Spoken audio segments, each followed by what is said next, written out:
यह कथानक अपनी गति ले रहा है।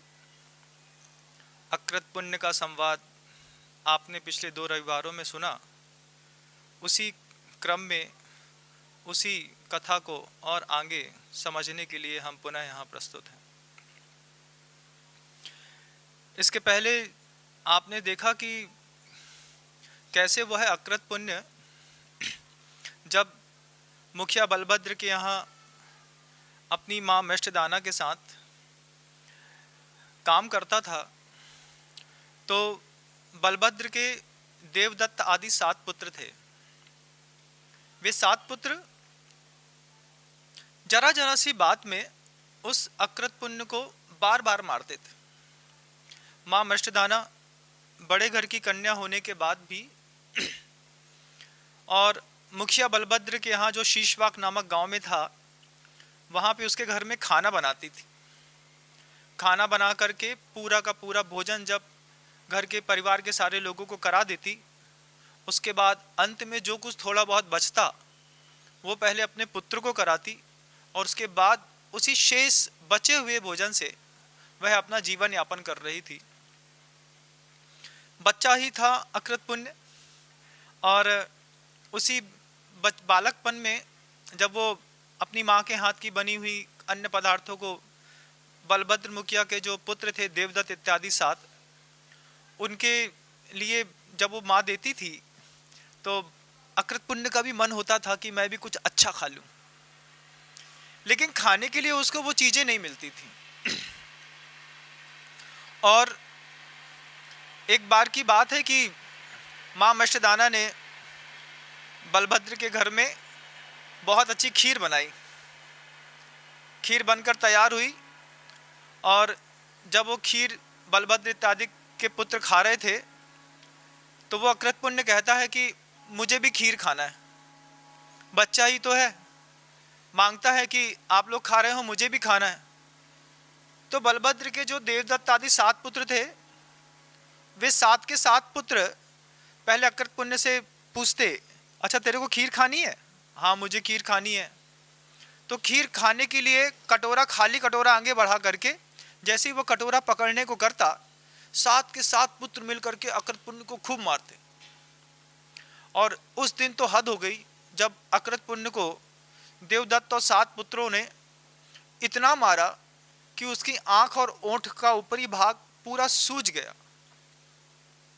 बेचारा 7.5-8 साल का बच्चा खीर खाना चाहता है, खीर उसको मिल नहीं रही है, और खीर के बदले में, भोजन के बदले में मार मिल रही है। और जब उसको मार मिल रही थी तो जाकर के जब रोता हुआ अपनी माँ के पास गया तो माँ ने देखा कि आँख पूरी लाल हो गई है, सूज गई है, ऊपर का ओंठ पूरा सूज गया है और थोड़ा सा ओंठ फट भी गया है। तो माँ पूछती, बेटा क्या हो गया? वो अकृत पुण्य कहता है, माँ वो बलभद्र के जितने पुत्र थे वे सबके सब खीर खा रहे थे, मुझे भी खीर खानी थी, लेकिन उन्होंने मुझे खीर देने के बहाने खूब मारा, और मारने पर देखो मेरा आंख और मेरा ओंठ पूरा सूज गया है। जब ये बात अकृत पुण्य अपनी माँ से कह रहा था, उसी समय बलभद्र जो मुखिया जिसने मृष्टदाना को अपने घर में काम करने के निमित्त से बहन मान करके रख लिया था, वो देखता है कि अकृत पुण्य को हमारे बच्चों ने खीर के निमित्त से मारा है। तो बलभद्र मृष्टदाना से कहता है कि बहन, इसको जो चाहिए है वो देती क्यों नहीं हो? मृष्टदाना कहती है, स्वामी इतना ही भोजन बना था जिसमें सबका हो गया, इसके पुण्य में, इसका पुण्य तो वैसे ही हीन है, इसके पुण्य में जो था उसे दे दिया, लेकिन आज पुत्र तो इनके ये रोज मारते थे, लेकिन आज थोड़ा ज़्यादा मार दिया है।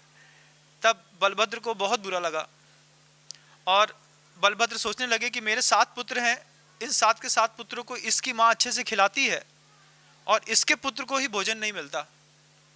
तो बलभद्र कहता है कि देखो मृष्टदाना, तुम्हें जो भी चाहिए है, लेकिन इसके आंसू बंद करो और इसको भरपेट खीर खिलाओ। तो मृष्टदाना कहती है कि वो सब पदार्थ घर में है नहीं। तो बलभद्र कहता है, जाओ रसोई में जा कर के और जितनी आवश्यक वस्तुएं हैं सब लो, लेकिन मिष्टदाना स्वयं उठाना पसंद नहीं करती। जब मिष्टदाना स्वयं उठाना पसंद नहीं करती तो बलभद्र जो है वो मिष्टदाना को सालीग्राम के चावल, उनको बता दें, सालीग्राम के चावल के साथ साथ अच्छे काजू, किशमिश, केसर, पिस्ता और भी जो मनोहर द्रव्य थे, वे सारे के सारे द्रव्य जो हैं वो मिष्टदाना को स्वयं हाथ में ला करके देता है और मिष्टदाना से कहता है कि मिष्टदाना, ये पूरा का पूरा द्रव्य तुम्हारा है। अब इस द्रव्य से, अच्छे दूध से, अच्छे चावल से, अच्छे नाना प्रकार के ड्राई फ्रूट से तुम इस अकृत पुण्य के लिए बहुत अच्छी खीर बनाओ और इसको संतुष्ट करो। मिष्टदाना बलभद्र के हाथ से वे पदार्थ लेकर के अपनी छोटी सी कुटिया में आकर के बैठ जाती है। पदार्थ शाम को मिलते हैं तो मिष्टदाना वहाँ रख लेती है और अकृत पुण्य से कहती है, देखो अपने स्वामी ने, बलभद्र ने अपने को चावल दिए हैं, अपने को काजू, किशमिश, बादाम, पिस्ता सब दिया है, अब निश्चित ही कल तुमको मैं भरपेट खीर खिलाऊंगी। तो अकृत पुण्य बड़ा खुश होता है कि जो खीर बलभद्र के घर में बनती थी, आज वो खीर अपने घर में बनेगी। और जैसे उसको लगता है तो शाम हो चुकी होती है, बलभद्र कहता, वो जो अकृत पुण्य है वो अपनी माँ से कहता है, माँ खीर अभी बना दो। तो माँ कहती, बेटा अब तो शाम हो गई, अपन रात में खाते नहीं, अब खीर कल बनाऊंगी। लेकिन घर के अंदर वे द्रव्य सामग्रियाँ, साली चावल, अच्छा दूध, अच्छे ड्राई फ्रूट्स, केसर, ये सारी चीज़ें रखे रहने पर अकृत पुण्य को जब ये विश्वास हो गया कि कल मुझे सही में खीर खाने मिलेगी, बड़ी मुश्किल से अकृत पुण्य अपनी माँ के साथ रात में सोया और रात में 1 बजे ही उठ गया, क्योंकि उसको खीर खाने की आकुलता थी। 1 बजे ही उठ गया और माँ से कहता है, माँ सुबह हो गई, अब आप खीर बना दो। माँ कहती, बेटा अभी कहाँ सुबह हो गई, अभी तो घनघोर अंधेरा है, सुबह होगी तब मैं खीर बनाऊंगी। फिर थोड़ी देर बाद अकृत पुण्य सो गया, फिर 4 बजे फिर उठ गया। माँ देखो अब तो चिड़िया भी चेंचा करने लगी है, अब तो पंछी भी आवाज कर रहे हैं, अब तो सुबह हो गई ना, अब बना दो। फिर मिष्टदाना उसको समझाती है कि बेटा अभी रात ही है, थोड़ा सुबह होने दो, मैं जरूर तुम्हें खीर बना के खिलाऊंगी। बहुत मुश्किल से उस दिन उस अकृत पुण्य की रात निकली खीर खाने के निमित्त मात्र से।